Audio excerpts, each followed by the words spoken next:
الکریم اما بعد فاعوذ باللہ من الشیطان الرجیم بسم اللہ الرحمن الرحیم رب اشرح لی صدری ویسر لی امری واحلل عقدۃ من لسانی یفقہوا قولی۔ السلام علیکم ورحمۃ اللہ وبرکاتہ۔ ناظرین، پروگرام دعا کیجئے کے ساتھ آپ کی خدمت میں حاضر ہیں۔ آج ہم انشاءاللہ بیماری سے شفا کی دعائیں آپ کے ساتھ شیئر کریں گے۔ صحت اور بیماری انسانی زندگی کے ساتھ ساتھ ہیں۔ انسان کی زندگی کے کوئی بھی 2 دن ایک جیسے نہیں ہوتے۔ آج اگر انسان خوش ہے تو کل اداس ہوگا، اگر آج وہ اپنے جسم میں قوت محسوس کر رہا ہے تو کل بیمار ہو سکتا ہے۔ انسان کے اوپر دن میں بھی کئی بار مختلف طرح کی کیفیات گزرتی ہیں۔ کبھی انسان روحانی طور پر، جذباتی طور پر بیمار ہوتا ہے اور کبھی انسان جسمانی طور پر بیمار ہو جاتا ہے۔ بیماری کی کیفیت صحت کی کیفیت سے مختلف ہوتی ہے اور ہر انسان اس کو محسوس کر سکتا ہے۔ ایسی صورت میں انسان کو دوا کے ساتھ ساتھ اللہ سبحانہ وتعالیٰ کی طرف رجوع کرنا چاہیے اور اپنے لیے خوب خوب دعائیں کرنی چاہیے۔ بعض اوقات بیمار خود اپنے لیے دعا نہیں کر سکتا تو بیمار کی عیادت کرنے والے اور بیمار کو دیکھنے والے، اس کے دوست، رشتہ دار، عزیز، اقربا اور ایون ہسپتال کا عملہ مریض کے لیے ایسی دعائیں پڑھ سکتا ہے جو اس کے لیے شفا یابی کا ذریعہ ہو سکتی ہیں۔ تو بات یہ ہے کہ انسان ہر حال میں اپنے رب کا محتاج ہے اور اسے اپنی ہر ضرورت کے لیے اپنے رب کی طرف رجوع کرنا چاہیے، اور خصوصاً قبولیت کے مواقع پر۔ رات کا پچھلا پہر اس کے لیے بہت مناسب ہے، جب اللہ سبحانہ وتعالیٰ بندوں کو پکارتے ہیں کہ ہے کوئی جو مجھ سے دعا کرے تو میں اس کی دعا قبول کر لوں، ہے کوئی جو مجھ سے سوال کرے تو میں اس کو جواب دوں، ہے کوئی جو مجھ سے استغفار کرے تو میں اس کو بخش دوں۔ تو جب انسان بیمار ہو، اور خصوصاً اگر ایسی بیماری کا شکار ہو کہ جس میں بظاہر شفا کی کوئی امید نہ ہو، تو اسے اور بھی زیادہ خشوع و خضوع کے ساتھ اور ایسے اوقات میں اللہ تعالیٰ کی طرف رجوع کرنا چاہیے کہ جلد از جلد صحت یابی ہو سکے۔ اور اس سلسلے میں کبھی بھی انسان کو اللہ تعالیٰ سے مایوس نہیں ہونا چاہیے۔ پھر یہ بات یاد رہے کہ جب انسان دعا کرے تو اس سے پہلے اللہ سبحانہ وتعالیٰ کی تعریف کے کلمات کہنا نہ بھولے۔ تو آئیے آج ہم آپ کو دعا کرنے سے پہلے کچھ نئے کلمات بتائیں گے جو اللہ سبحانہ وتعالیٰ کی حمد و ثنا پر مبنی ہیں۔ ربنا لک الحمد ملء السماوات والارض وملء ما شئت من شیء بعد اہل الثناء والمجد احق ما قال العبد وكلنا لك عبد اللهم لا مانع لما اعطيت ولا معطي لما منعت ولا ينفع ذا الجد منك الجد۔ اے ہمارے رب، تمام تعریفیں تیرے ہی لیے ہیں جن سے آسمان اور زمین بھر جائیں، اور اس کے بعد جو تو چاہے وہ بھی اس سے بھر جائے۔ تو ہی تعریف اور بزرگی کے لائق ہے۔ بندے جو کہتے ہیں تو ان کا سب سے زیادہ حقدار تو ہے، اور ہم سب تیرے بندے ہیں۔ اے اللہ، جسے تو عطا کرنا چاہے اس سے کوئی روک نہیں سکتا، اور جسے تو نہ دینا چاہے اسے کوئی دے نہیں سکتا، اور کسی مرتبے والے کی بزرگی تیرے سامنے کوئی فائدہ نہیں دے سکتی۔ یعنی اللہ سبحانہ وتعالیٰ کے علاوہ کوئی بھی اور ایسا نہیں ہو سکتا جو انسان کی مشکل کو آسان کر سکے۔ تو آئیے اس کے ساتھ ہم دیکھتے ہیں کہ بیماری کے اسباب کیا ہوتے ہیں، بیماریاں کیوں آتی ہیں۔ سب سے پہلی بات تو یہ کہ بیماری اللہ کے اذن سے آتی ہے۔ جب تک اللہ سبحانہ وتعالیٰ کا اذن نہ ہو، انسان پر کوئی کسی قسم کی مشکل آ نہیں سکتی۔ قرآن مجید میں آتا ہے ما اصاب من مصیبت الا باذن اللہ، جو بھی مصیبت آتی ہے وہ اللہ کے اذن سے آتی ہے اور وہ تقدیر کا حصہ ہوتی ہے، اور اس میں اللہ سبحانہ وتعالیٰ کی حکمت اور مشیت کار فرما ہوتی ہے۔ اور وہ کیا ہو سکتی ہے؟ مثلاً اللہ تعالیٰ کسی بندے کے ساتھ بھلائی کا ارادہ کرتے ہیں، اس کے گناہ معاف کرنا چاہتے ہیں، اس کو کسی خاص چیز کی سمجھ دینا چاہتے ہیں، تو اسے تکلیف میں مبتلا کر دیتے ہیں. کیونکہ بعض اوقات انسان زندگی میں اتنا مصروف ہوتا ہے اپنے روزانہ کے روٹین کے کاموں میں کہ وہ ٹھہر کر، رک کر، خاموشی کے ساتھ وقفہ لیے بغیر کوئی ایسی بات سوچتا نہیں کہ جو اسے سوچنی چاہیے، جو اللہ تعالیٰ چاہتے ہیں کہ وہ سوچے. تو جب انسان بیمار ہو جاتا ہے تو ایک اور کنڈیشن میں آ جاتا ہے، وہ آرام کی کیفیت میں آ جاتا ہے. ایسی صورت میں انسان کو وہ باتیں بھی سوچنے کا موقع مل جاتا ہے جو عام طور پر وہ نہیں سوچتا. پھر اسی طرح ہمیں ہمارا دین یہ بھی بتاتا ہے کہ بعض اوقات انسان پر بیماری یا کوئی بھی تکلیف اس کے اپنے ہاتھوں کی کمائی سے آتی ہے، یعنی اس کا اپنا کوئی گناہ یا قصور ہوتا ہے جس کی بنا پر اسے وہ تکلیف پہنچتی ہے. قرآن مجید میں آتا ہے وَمَا أَصَابَكُم مِّن مُّصِيبَةٍ فَبِمَا كَسَبَتْ أَيْدِيكُمْ وَيَعْفُو عَن كَثِيرٍ، اور تمہیں جو بھی مصیبت پہنچی تو وہ اس وجہ سے ہے جو تمہارے ہاتھوں نے کمایا، اور وہ بہت سی چیزوں سے درگزر کر جاتا ہے. اسی طرح بعض اوقات انسان کی بیماریاں اس کے کسی گناہ کا نتیجہ ہوتی ہیں. عمر رضی اللہ عنہ نے جب عباس رضی اللہ عنہ سے بارش کی دعا کرنے کے لیے کہا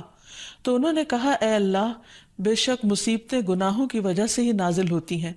اور انہیں صرف توبہ ہٹا سکتی ہے. پھر اسی طرح ایک اور روایت میں آتا ہے رسول اللہ صلی اللہ علیہ وسلم نے فرمایا جب بھی کسی رگ یا آنکھ کو نقصان پہنچتا ہے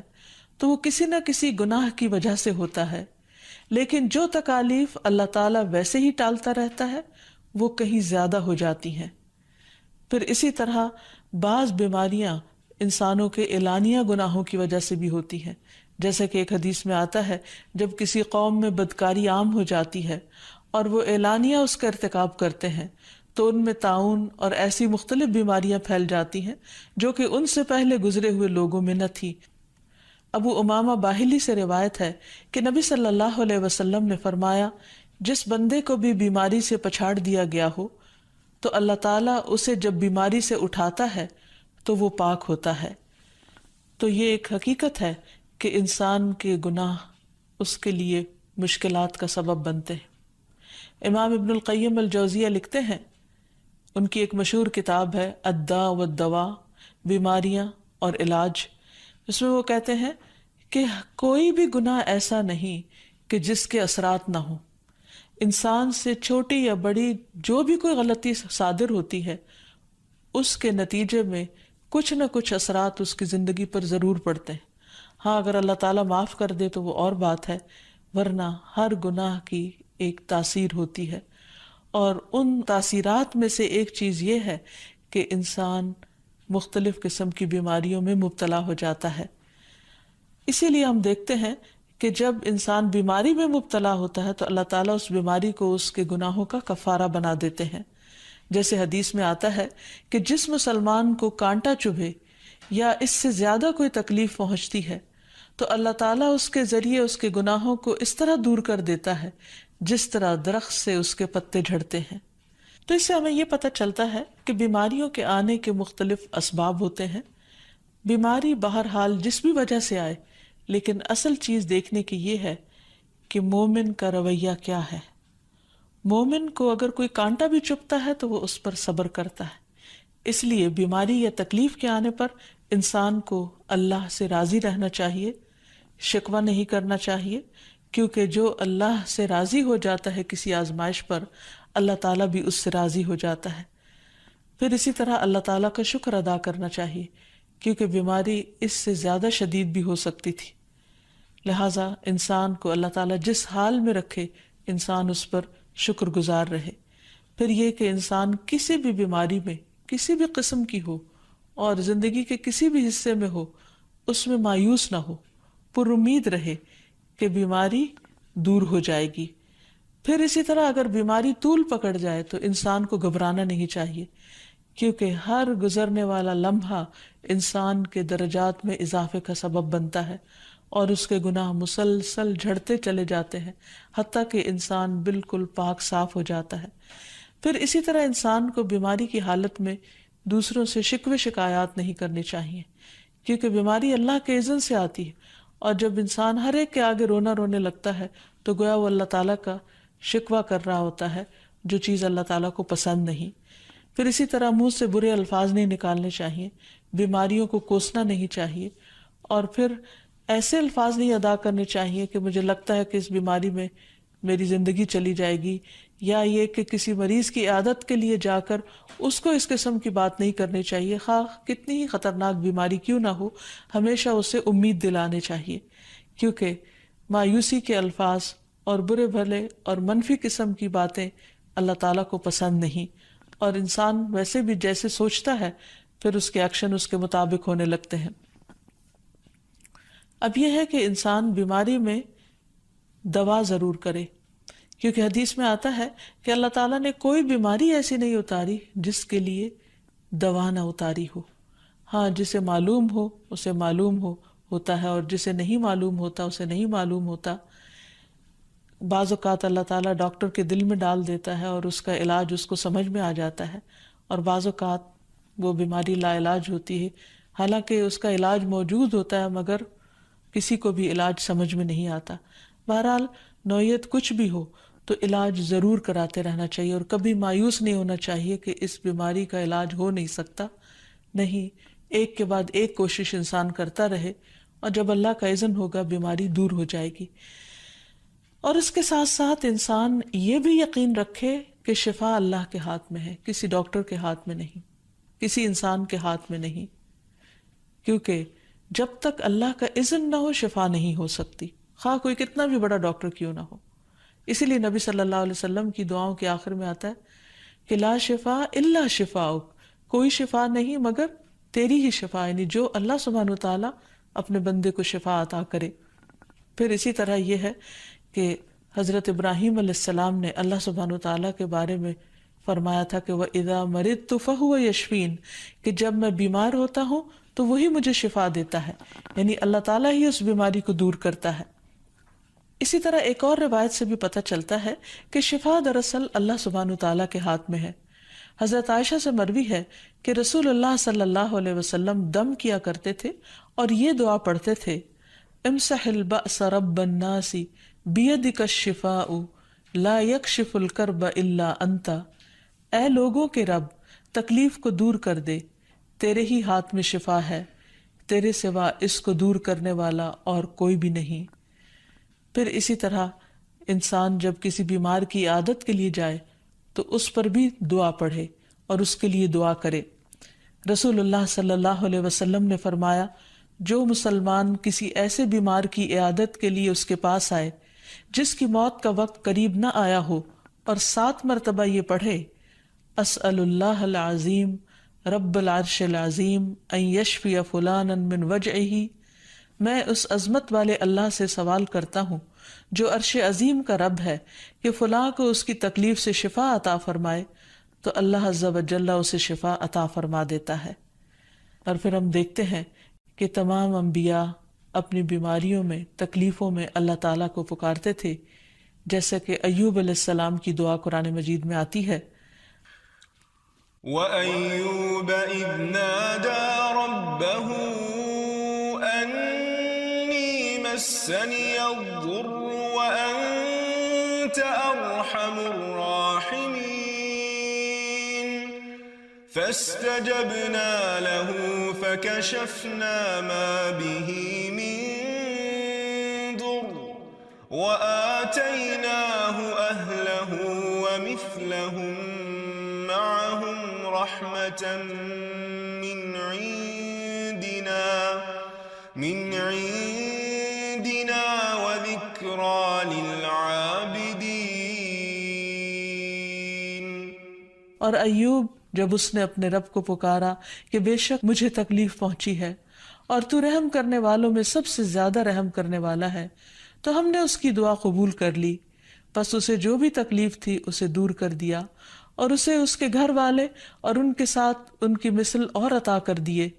اپنے پاس سے رحمت کے لیے اور ان لوگوں کی یاد دہانی کے لیے جو عبادت کرنے والے ہیں۔ اسی طرح رسول اللہ صلی اللہ علیہ وسلم نے ایک اور موقع پر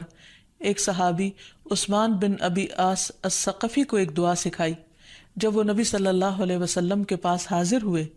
وہ کہتے ہیں مجھے اتنی تکلیف تھی کہ قریب تھا کہ وہ مجھے ہلاک کر دیتی، تو نبی صلی اللہ علیہ وسلم نے مجھے فرمایا اس درد کی جگہ پر اپنا دایاں ہاتھ رکھو اور 7 مرتبہ کہو بسم اللہ اعوذ بعزت اللہ و قدرتہ من شر ما اجد و احاذر، اللہ کے نام کے ساتھ میں پناہ مانگتا ہوں اللہ کی عزت کی اور اس کی قدرت کی اس شر سے جو میں محسوس کرتا ہوں، یعنی اس تکلیف سے بچنے کے لیے جو مجھے محسوس ہو رہی ہے اور جس سے میں خوف محسوس کرتا ہوں۔ عثمان کہتے ہیں کہ جب میں نے یہ پڑھا تو اللہ سبحانہ وتعالیٰ نے مجھے شفا عطا کر دی۔ پھر اسی طرح ہر بیماری سے شفا کی دعا نبی صلی اللہ علیہ وسلم نے سکھائی۔ عبداللہ بن عباس سے مروی ہے کہ نبی اکرم صلی اللہ علیہ وسلم نے فرمایا، جب کوئی شخص کسی ایسے مریض کی عیادت کرے جس کی موت کا وقت ابھی قریب نہ آیا ہو اور اس کے پاس 7 مرتبہ یہ دعا پڑھے، اسأل اللہ العظیم رب العرش العظیم ان یشفیک، میں عظمت والے اللہ جو عرش عظیم کا رب ہے اس سے دعا کرتا ہوں کہ وہ تمہیں شفا عطا کرے، تو اللہ تعالیٰ اسے اس مرض سے شفا عطا کر دے گا۔ پھر اسی طرح نبی صلی اللہ علیہ وسلم اگر کسی کو کوئی پھوڑا پھنسی ہوتی تو اپنے لعاب دہن کے ساتھ زمین کی مٹی تھوڑی سی لے کر اس درد تکلیف والی جگہ پر لگاتے تو اس سے بھی شفا ہوتی۔ حضرت عائشہ کہتی ہیں کہ جب کسی انسان کے عضو میں کوئی تکلیف ہوتی، پھوڑا یا زخم ہوتا، تو نبی صلی اللہ علیہ وسلم اپنی انگلی اس طرح رکھتے، اور سفیان جو راوی ہیں انہوں نے اپنی شہادت کی انگلی زمین پر رکھی، پھر اسے اٹھا کر فرمایا بسم اللہ تربت اردنا بریقت بعدنا لیشفى به سقیمنا باذن ربنا، اللہ کے نام کے ساتھ ہماری زمین کی مٹی ہمارے رب کے حکم سے ہم میں سے بعض کے تھوک کے ساتھ ہمارے بیمار کو شفا دی جائے۔ یعنی لعاب دہن کا اپنا ایک اثر ہوتا ہے، اور لعاب دہن جو ہے ایک طرح سے دوا کا کام کرتا ہے، اور اللہ کا نام لے کر جب لعاب دہن لگایا جائے تو شفا ہوتی ہے۔ جیسے کہ ایک اور موقع پر نبی صلی اللہ علیہ وسلم نے ایک جلے ہوئے مریض کے اوپر یہی دعا پڑھ کر لعاب دہن لگایا تو اللہ تعالیٰ نے اس مریض کو شفا یاب کر دیا، اور وہ دعا تھی اذہب البأس رب الناس واشف انت الشافی لا شفاء الا شفاؤک شفاء لا یغادر سقما۔ پھر اسی طرح ایک موقع پر ایک قبیلے کے سردار کو جب بچھو نے کاٹ لیا اور اس کے جسم میں زہر پھیل گیا تو ایک صحابی نے سورۃ الفاتحہ پڑھ کر اس پر دم کیا تو اس سے اس کو شفا ہو گئی، اور یہ بات جب نبی صلی اللہ علیہ وسلم کو بتائی گئی تو آپ اس پر خوش ہوئے۔ اور سورۃ فاتحہ سب لوگوں کو آتی ہے، اسی لیے اس کا نام سورۃ الشفا بھی ہے، کیونکہ یہ بیماری میں بطور علاج پڑھی جاتی ہے مریض پر، مریض خود بھی پڑھ سکتا ہے اور اس کے اٹینڈنٹس بھی اس پر پڑھ سکتے ہیں۔ حضرت علی رضی اللہ تعالیٰ عنہ کہتے ہیں کہ نبی صلی اللہ علیہ وسلم کو بچھو نے ڈس لیا اور آپ نماز پڑھ رہے تھے۔ جب آپ نماز سے فارغ ہوئے تو آپ نے فرمایا اللہ تعالیٰ بچھو پر لعنت کرے، یہ نہ نمازی کو چھوڑتا ہے نہ کسی اور کو۔ پھر آپ نے پانی اور نمک منگوایا، آپ اس پر ملتے جا رہے تھے اور یہ صورتیں پڑھ رہے تھے قل یا ایھا الکافرون وقل اعوذ برب الفلق اور قل اعوذ برب الناس، تو یہ بھی ایسے مواقع پر پڑھی جا سکتی ہیں۔ پھر اسی طرح یہ ہے کہ اگر کسی بھی دوا یا دعا سے مریض صحت یاب نہ ہو رہا ہو، اس کی تکلیف کم نہ ہو رہی ہو، تو بھی موت نہیں مانگنی چاہیے، کیونکہ مومن کے لیے زندگی ایک بہت بڑی نعمت ہے۔ وہ جس بھی حال میں گزرے، بہرحال وہ اسے آخرت کمانے کا ذریعہ بنا سکتا ہے۔ یعنی اگر وہ تکلیف میں اس کی زندگی گزر رہی ہے اور اس پر وہ صبر کر رہا ہے اور اللہ کو یاد کر رہا ہے تو اس کے بے پناہ درجات بلند ہونے کا ذریعہ ہے، یعنی یہ بیماری اس کے لیے بلندی درجات کا ذریعہ بن جاتی ہے۔ اس لیے کبھی بھی موت نہیں مانگنی چاہیے۔ ہاں اگر تکلیف حد سے بڑھ جائے تو انسان یہ دعا مانگ سکتا ہے اللہم احینی ما کانت الحیات خیرا لی وتوفنی اذا کانت الوفات خیرا لی، اے اللہ جب تک میرے لیے زندگی بہتر ہو مجھے زندہ رکھ، اور جب میرے لیے وفات بہتر ہو تو مجھے وفات دے دے۔ تو اللہ تعالیٰ سے دعا ہے کہ اللہ تعالیٰ تمام بیماروں کو صحت اور شفا عطا فرمائے، اور ہمیں بیماری اور آزمائش کے موقع پر اپنی طرف رجوع کرنے کی توفیق دے۔